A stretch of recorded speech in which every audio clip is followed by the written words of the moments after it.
하나님의 말씀은 누가복음 8장 4절에서 11절까지의 말씀입니다.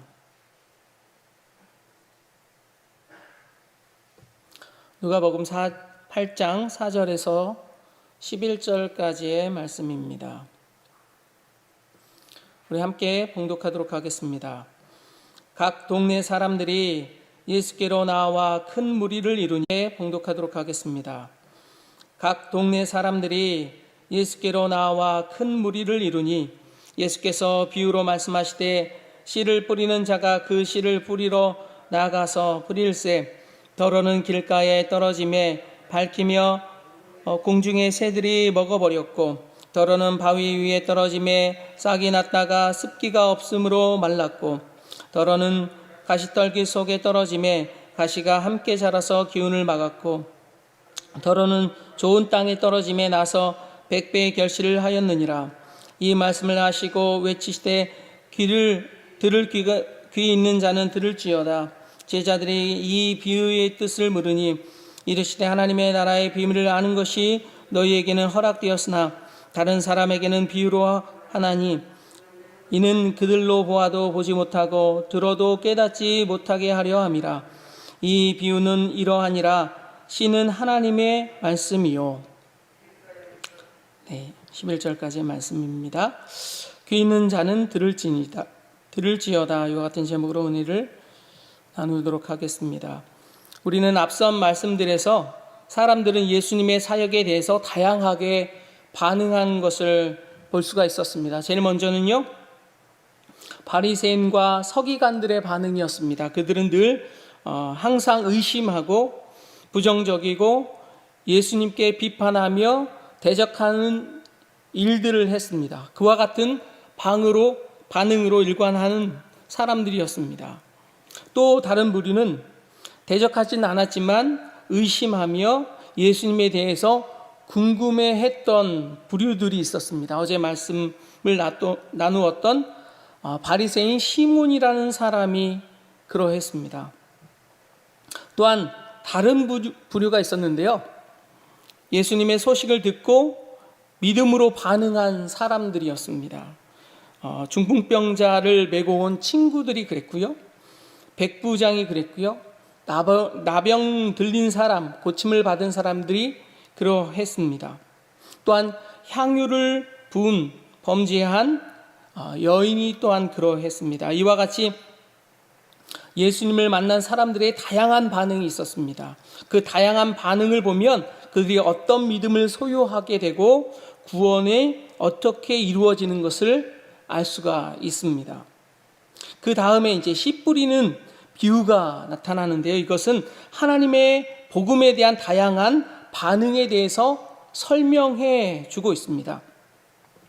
먼저는 8장 1절부터 3절까지 예수님께서 하나님의 나라의 복음을 전파하시고 예수님의 주요 사역을 나타내는 구절이 1절부터 3절까지인데요.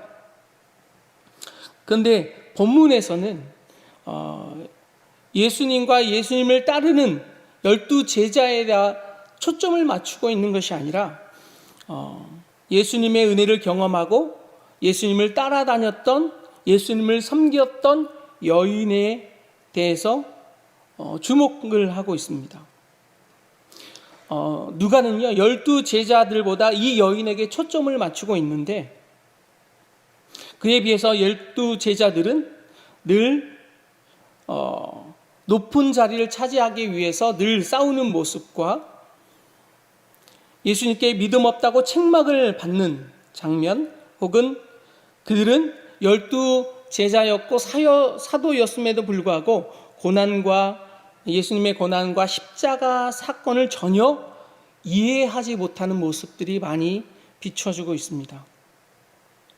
그러나 누가는요, 이 여인들을 조명하면서 예수님의 죽음의 자리와 부활하실 때 가장 먼저 나타났던 그룹들을, 이 여인들을 소개하고 있습니다. 그들은요, 자기의 소유를 예수님과 그들의 공동체를 위해서 섬겼던 사람들이었습니다. 예수님과 복음에 대한 반응이 이 여인들한테 많이 나타난 것을, 믿음의 반응으로 나타난 것을 볼 수 있습니다. 오늘 씨 뿌리는 비유는요, 4가지의 밭이 있습니다. 처음에는 길가에 떨어집니다. 이 길가에 떨어진 것은 사람들이 길가를 지나가면서 그 씨를 밟거나 새가 그 씨를 먹어버렸다라고 표현하고 있고요. 두 번째 씨는 바위 위에 떨어집니다. 땅 속에 바위가 있어서 씨가 잠깐 뿌려지지만 뿌리를 깊게 내리지 못하고 곧 바싹 말라서 씨가 말라서 이제 죽어버리는 비유가 있고요. 세 번째는 씨가 가시떨기 속에 떨어지게 됩니다. 이 경우는 씨가 자랄 때 가시와 함께 자라기 때문에 마침내 가시는 싹이 자라는 것을 막아서 결국 그 싹이 충분히 자라지 못해 열매를 못 맺는 것입니다. 마지막으로는 좋은 땅에 떨어져서 열매가 100배로 결실을 맺게 됩니다. 그런데 9절부터 15절까지는 예수님의 그 비유에 대해서 해설을 하시는 장면이 나옵니다. 9절을 한번 보시겠습니다. 제자들이 이 비유의 뜻을 물으니 이르시되 하나님의 나라의 비밀을 아는 것이 너희에게 허락되었으나 다른 사람에게는 비유로 하나니, 이렇게 기록되어 있는데요. 이 앞에 하나님의 나라의 비밀을 아는 것이 너희에게 허락되었다, 그 다음에 다른 사람에는 비유로 하나니, 이렇게 나와 있습니다. 이 비유가 헬라어로 파라볼레라는 단어를 쓰는데요. 비유라는 뜻도 있고, 속담, 격언 혹은 수수께끼라는 뜻을 가지고 있습니다. 그래서요, 하나님의 비밀을 아는 너희, 곧 12제자를 가리킵니다. 이 사람들한테는 예수님의 비유가 비유로, 하나님의 나라의 비밀을 아는 비유로 쓰이게 되지만 다른 사람들에게는 이 비유가 수수께끼로 들려지게 됩니다. 여러분, 마가복음 한번 가보시겠습니다. 마가복음 3장을 잠깐 펴주십시오. 마가복음 3장 7절에서 10절 한번 펴보세요. 찾으셨습니까? 7절 한번 보시면요, 예수께서 제자들과 함께 바다로 물러가시니 갈릴리에서 큰 무리가 따르며 유대와 예루살렘과 이두메와 요단강 건너편과 또 두로와 시돈 근처에서 많은 무리가 그가 하신 큰 일을 듣고 나오는지라. 이 마가복음에는요, 이 크게 세 부류를 의도적으로 마가가 드러내고 있는데, 처음에는 예수님과 함께한 그 12제자, 곧 사도들에게 사용되고요. 두 번째 무리는 3장 7절에서 나오는 큰 무리들, 이들은요, 유대, 예루살렘, 이두메, 요단강 건너편과 두로와 시돈, 이곳이 예루살렘을 중심으로 동서남북에 있는 모든 곳에서 다 예수님의 말씀을 듣기 위해서 혹은 예수님을 만나기 위해서 찾아온 사람들을 가리킵니다. 9절을 보시면 예수께서 무리가 애워싸 미는 것을 피하기 위하여 작은 배를 대기하도록 제자들에게 명하셨으니 이는 많은 사람이 고치셨으므로 병으로 고생하는 자들이 예수를 만지고자 하러 몰려왔습니다라. 예수님을 만지고자, 예수님을 보고자, 예수님의 말씀을 듣고자 사방 가운데서 모여왔습니다. 그런데 마가에서는요, 두 번째 무리를, 이 무리들, 예수님과 함께 하려는 자들, 예수님을 보기 위하여 찾아온 자들, 예수님의 치유함을 받기 위하여 찾아온 사람들, 예수님 주위에 항상 머물려고 오는 사람들을 두 번째 무리로 마가는 지칭하고 있고요. 세 번째 무리는 누구냐? 마가복음 3장 20절부터 22절. 집에 들어가시니 무리가 다시 모임으로 식사할 겨를도 없는지라 예수의 친족들이 듣고 그를 붙들러 나오니 이는 그가 미쳤다 함이러라. 예수님의 가족들이요, 예수님이 미쳤다는 소식을 들었습니다. 그래서 그를 붙들러 나오니 강제적으로 예수님을 끌고 나사렛으로 데려가기 위해서 예수님의 가족들이, 마리아와 그의 형제들이 예수님을 붙들러 온 것입니다. 왜 그랬냐면 22절에 예루살렘에서 내려온 서기관들은 그가 바알세불이 집혔다 하며 또 귀신의 왕을 힘입어 귀신을 쫓아낸다 하니, 서기관들이 이렇게 소문을 냈습니다. 예수님이 수많은 기적을 일으켰는데 그 기적은 바알세불이라는 마귀의 우두머리의 힘을 빌려서 귀신을 쫓아내는 것이다 라고 소문을 냈다라는 것이죠. 그걸 누가 들었어요? 예수님의 가족들이 듣고 마리아와 그의 형제들이 예수님을 강제적으로 붙들어서 끌고 가려고, 나사렛으로 데려가려고 왔다라는 것입니다. 그런데 마가복음 3장 31절과 35절에 보면 그때에 예수의 어머니와 동생들이 와서 밖에 서서 사람을 보내어 예수를 부르니, 32절에 무리가 예수를 둘러 앉았다가 여짜오되 보소서 당신의 어머니와 동생들과 누이들이 밖에서 찾나이다. 대답하시되 누가 내 어머니며 동생들이냐 하시고 둘러 앉은 자들을 보시며 이르시되 내 어머니와 내 동생들을 보라. 누구든지 하나님의 뜻대로 행하는 자가 내 형제요 자매요 어머니니라. 이 얘기는요, 이 표현은 하나님의 백성이 아니다라는 거예요. 누가? 마리아가, 또한 그의 동생들이 나의 동생이 아니고 나의 형제 자매가 아니며 나의 어머니가 아니다.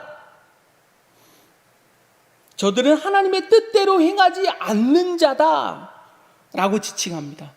이 마가복음의 세 번째 부류, 이들은 구원받지 못하는 백성들이다 라고 지칭했는데 그게 충격적이게도 마리아와 그의 형제들이었다라는 것입니다.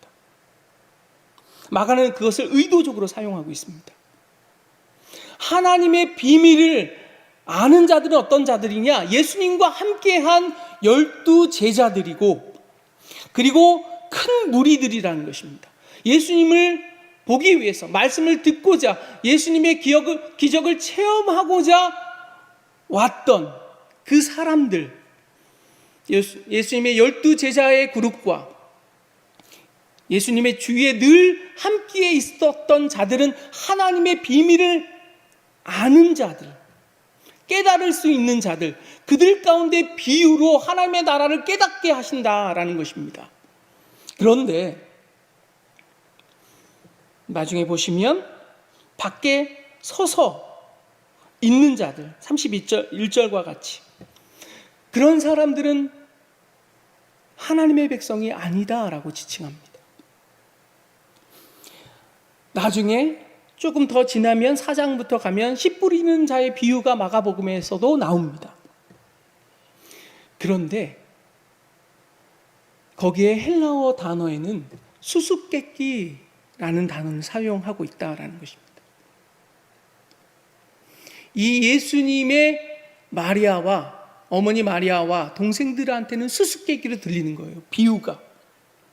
그러나 예수님과 늘 함께하고 그 주위에 늘 있었던 사람들은 그것이 하나님의 비밀을 아는 비유로 들려지게 된다라는 것이죠. 여러분, 우리는요 늘 예수님과 함께 있어야 됩니다. 여러분, 예수님과 어떻게 함께 있을 수 있나요? 2000년 전에 십자가에서 달리셨는데, 예수님은 늘 하늘에 계실 텐데 어떻게 예수님과 함께 있을 수 있나요? 우리가 예배를 통하여 혹은 기도를 통하여 혹은 하나님과 늘 교제를 통하여 늘 함께 있을 수 있습니다. 그렇다면 그들 가운데는 귀가 열려지고 하나님의 비밀을 깨달아 알아진다라는 것입니다. 그런데 예수님과 멀리 있는 자들, 하나님의 말씀을 듣긴 들으나 그 계시된 말씀에 관심이 없는 자들, 혹은 비판의 시각으로 자꾸 부정적으로 보려는 사람들, 그들 가운데는 하나님의 비밀이, 하나님의 계시된 말씀이 들려지지 않는다라는 것입니다.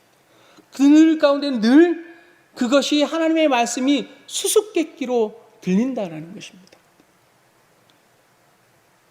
여러분, 우리가 성전에 오자마자 하나님의 말씀이 울송이보다 달고 그 말씀이 계시된 말씀처럼 들렸습니까? 아니었잖아요, 처음에는.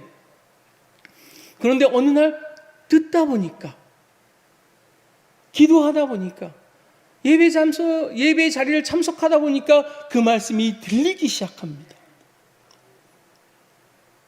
그리고 우리가 깨달아 알기 시작하고 우리가 죄인이구나 깨닫게 된다라는 것이죠. 그래서요, 어떤 사람한테는 그것이 비유로 하나님의 말씀을 잘 알게 되는, 하나님의 그 비밀한 말씀을 깨닫게 되는데, 어떤 사람한테는 그것이 영 들려지지 않습니다.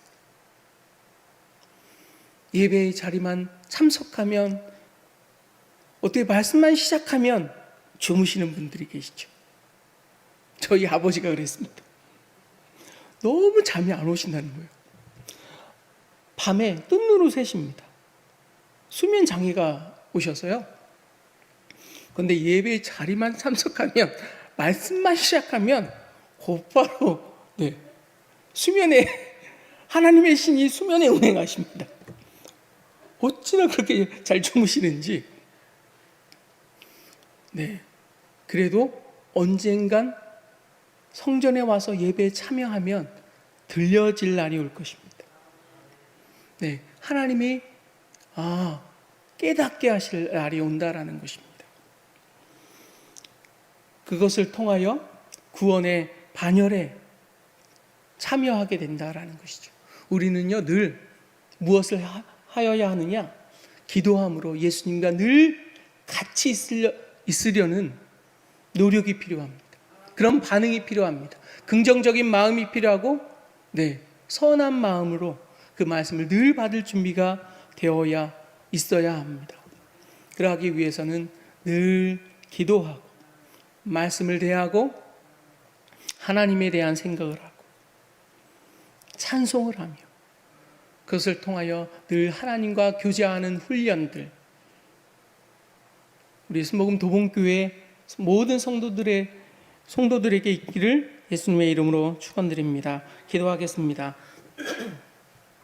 하나님 아버지, 감사합니다. 오늘도 하나님의 말씀을 깨달아 알아지는 그 비유가, 하나님의 말씀의 그 계시가 하나님 우리 가운데 있기를 원합니다.